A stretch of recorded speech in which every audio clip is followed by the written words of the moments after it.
Hello friends, welcome to my channel. I am going to read an editorial, The Census and the Remaking of a People by Varghese K. George. A population is a group of inhabitants in a particular place. A people, as in we the people in the preamble of the Constitution, is a political community. The counting and the labeling of the population under multiple categories, that is, a census, is not merely a technical exercise. It mediates the transformation of the population to a people in a significant manner. The people, a political community, have a shared view of how they govern themselves and allocate their resources.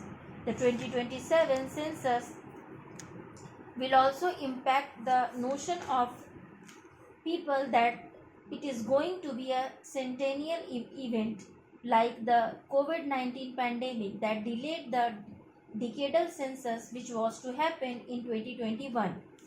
A census counts the total population and under various categories and qualities: rural and urban, scheduled castes and scheduled tribes, economic activity, literacy and education, housing and household amenities, migration, fertility and mortality.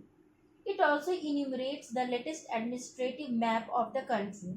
A census, technically speaking, only captures the reality that exists. But the very act of capturing it under definitive categories alters and creates realities. There are organic, natural demographic trends which are underway, whether you document them or not.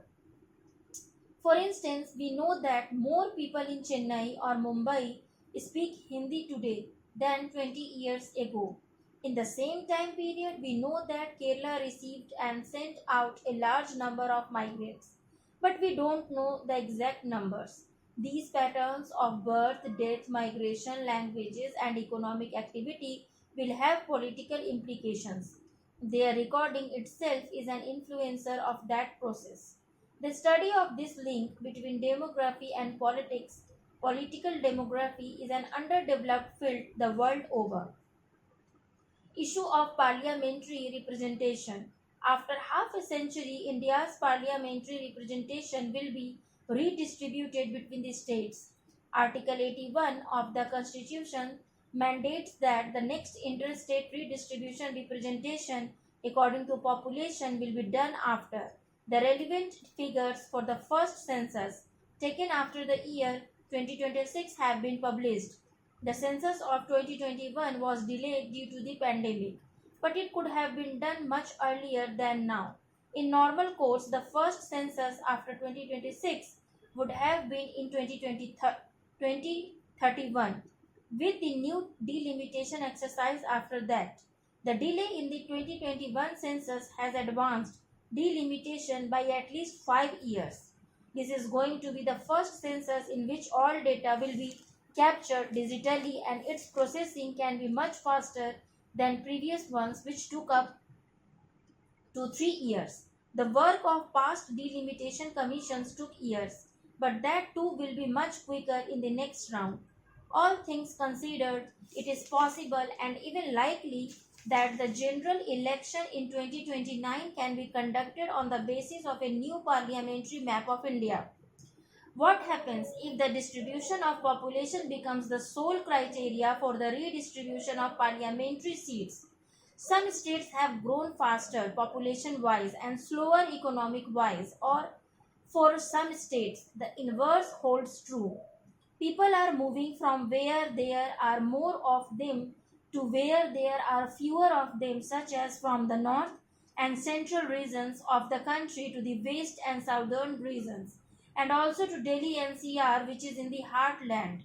This movement is linked to demography and the economy. People are moving in search of better opportunities and in many cases to escape distress. Regions of higher economic growth attract people from elsewhere, while their native population age. If relative population remains the only and sole criteria for an interstate reallocation of parliamentary representation, political power will move from regions with a stronger economic low birth rate combination to regions that have a weaker economy, high birth rate combination. The center has said that the demand for fair delimitation from states that fear a reduction in their political representation will be discussed at the appropriate time, but there is no clarity as yet on its thoughts on this issue. Factors of caste, revenue sharing. There are other adjacent factors that are inherent and contingent upon Census 2027, which will be determinants in this remaking of the people.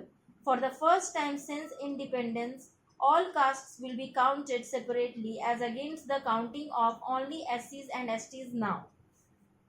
The caste census until 1931 during British rule triggered multiple claims and resultant politics. It will be difficult to predict the political impact of a new caste census, but it is certain that the clamor for removal of the 50% ceiling on quotas will get louder. The next delimitation will allocate one third of the seats in parliament and assemblies for women. The centre has made it clear that it will push for simultaneous elections to parliament and the state assemblies. The individual citizen is considered to constitute the elementary unit of people in liberal democracy, but a simple reading of the relevant provisions of the Constitution makes it clear how group identities were accepted in the constitutional scheme of things. Before that, in the national movement and later in governance, national unity of the modern Republic of India was designed in three dimensions: unity of religions, castes, and regions, as highlighted in an article in this Delhi. National unity, a three dimensional view. That contract of unity is now being renegotiated to make place for the changes and the learnings of at least 50 years. Census 2027 is a milestone in this ongoing process and will unleash unpredictable forces. There is also a simultaneous development that is also relevant in this context. The 16th Finance Commission, tasked with making recommendations for revenue sharing across states and between the center and the state for 5 years and commencing its work from April 1, 2026, is in deliberations with stakeholders. It is required to make its recommendations available by October 31, 2025. The mechanism devised by the previous Finance Commission for revenue sharing remains a source of grievance for many states.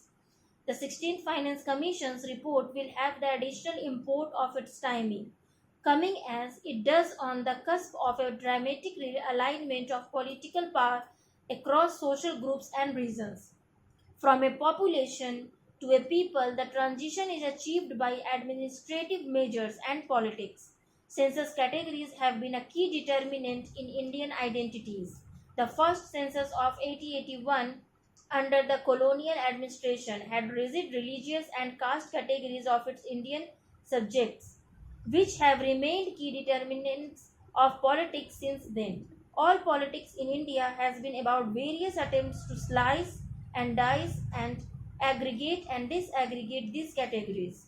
Population management involves the absolute numbers of people, their spatial distribution, and their quality through healthcare and education. None of this is apolitical. Education is a particularly notable field, integral to political strategies.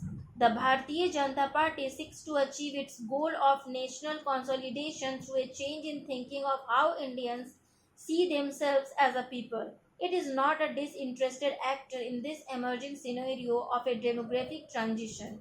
A population-based interstate delimitation will shift political power to its strongholds and weaken its political opponents.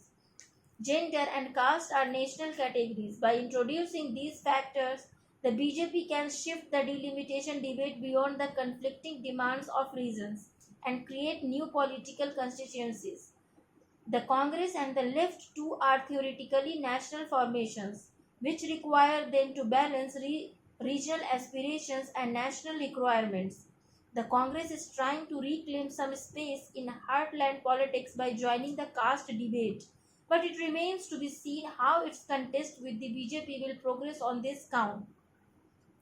The BJP has a totalizing vision of national identity, and a population based delimitation is a tempting route for it to follow. Alternatively, if it wants to emerge as a truly national party which reasserts interests across caste, reasons, religions, then this is a good opportunity for it. Thank you for listening.